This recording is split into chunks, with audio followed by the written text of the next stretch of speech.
Hello friends, welcome to our channel R K classes. तो आज हम क्लास 11th में अकाउंट्स की चैप्टर फाइनल अकाउंट्स का पहला चैप्टर पढ़ेंगे, विदाउट एडजस्टमेंट वाला जो है। तो फाइनल अकाउंट्स हम इसलिए पढ़ते हैं ताकि हम जो बिजनेस का जो प्रॉफिट और लॉस है वो निकाल पाएँ, इसलिए हम फाइनल अकाउंट्स पढ़ते हैं।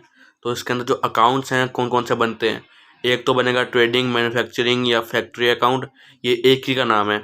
फिर दूसरा बनेगा प्रॉफिट एंड लॉस अकाउंट, तीसरे बनेंगे हमारी बैलेंस शीट। फिर जो हमारी सेल्स होगी उसमें से हम लोग एक तो माइनस करेंगे क्या, डायरेक्ट एक्सपेंस को, ताकि हमारे पास ग्रॉस प्रॉफिट आ जाए। और उसके बाद हम करेंगे इनडायरेक्ट एक्सपेंस को माइनस, ताकि हमारे पास क्या आ जाए, नेट प्रॉफिट आ जाए।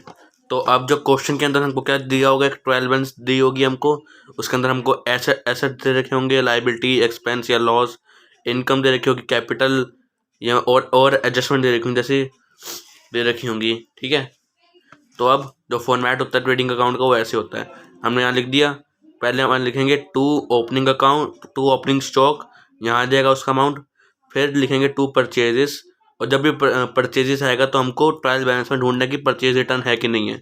अगर परचेज रिटर्न होता है तो हमको उसमें से लेस करना होता है, फिर यहाँ लिखेंगे हम लोग। ठीक है, ऐसे माइनस करके यहाँ आ जाएगा। फिर क्या लिखेंगे हम, टू डायरेक्ट एक्सपेंस लिखेंगे। ठीक है, अब ऐसे ही क्रेडिट साइड क्या होगा, बाय सेल्स। तो अगर सेल्स लिखा है तब भी सेल्स रिटर्न हमको ढूंढना है, अगर लिखा हो तो लेस कर देना है सेल्स में से। ठीक है, और यहाँ पे क्रेडिट में ही ट्रेडिंग अकाउंट है, उसके क्रेडिट में ही बाय क्लोजिंग स्टॉक आ जाएगा यहाँ पे। ठीक है, और ग्रॉस प्रॉफिट निकालेंगे हम लोग यहाँ से। फिर ग्रॉस प्रॉफिट सीडी यहाँ पे आ जाएगा, और ग्रॉस प्रॉफिट ग्रॉस लॉस यहाँ पे आ जाएगा।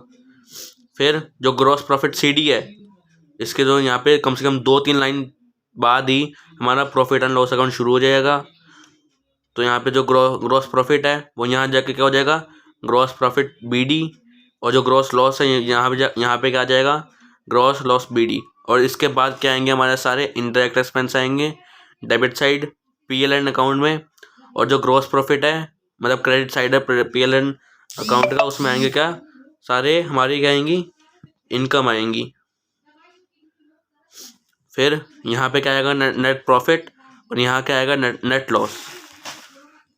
फिर हम लोग बनाएंगे क्या, बैलेंस शीट को। उसका फॉर्मेट ऐसे होता है, लाइबिलिटी यहाँ पे अमाउंट, एसेट, अमाउंट।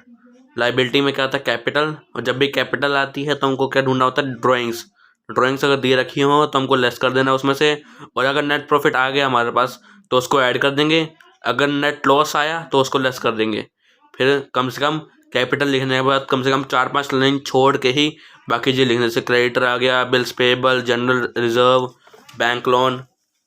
ऐसे ही अगर असेट्स में देखें तो क्या आ गया, stock, machinery, plant, land, building, debtor, furniture, equipment, bills receivable.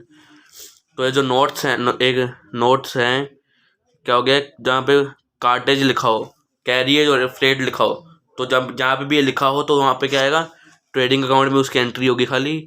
और अगर क्या लिखा हो, cartage inward, carriage inward, freight inward, तो उसमें भी ट्रेडिंग अकाउंट में एंट्री होगी।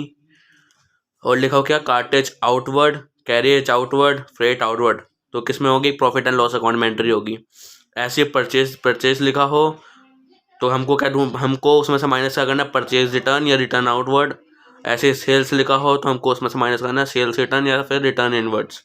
अगर कैपिटल लिखा हो तो उसमें हमको माइनस करना है क्या, ड्राइंग। और अगर लिखा हो क्या, वेजेस एंड सैलरी, तो इसको भी हम लोग ट्रेडिंग अकाउंट में लिखेंगे। और क्या लिखा हो, सैलरी और salary and wages, profit and loss में अकाउंट में लिखेंगे इसको हम लोग। हमको क्या दे रखा होगा, डिस्काउंट, डेबिट में लिख रखा है तो वो क्या होगा, एक्सपेंस और लॉस। अगर डिस्काउंट का लिख रखा है क्रेडिट में तो वो क्या होगा, हमारी इनकम होगी।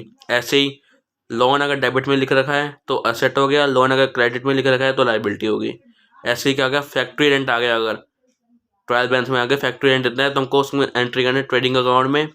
अगर ऑफिस रेंट आ गया तो प्रॉफिट एंड लॉस अकाउंट में, अगर खाली रेंट आ गया तो प्रॉफिट एंड लॉस अकाउंट में एंट्री होगी। तो यहाँ पर हमारी वीडियो का एंड होता है। आई होप कि आप लोगों को समझ में आया होगा। अगर आपको कोई भी क्वेरी या डाउट है तो वो भी प्लीज़ कमेंट सेक्शन में कमेंट करके बताना। अगर आपको किसी भी वीडियो की पीडीएफ चाहिए हो तो वो भी कमेंट करके बता देना। और अगर आपको वीडियो अच्छी लगी हो तो please like, share, comment and subscribe. Thank you.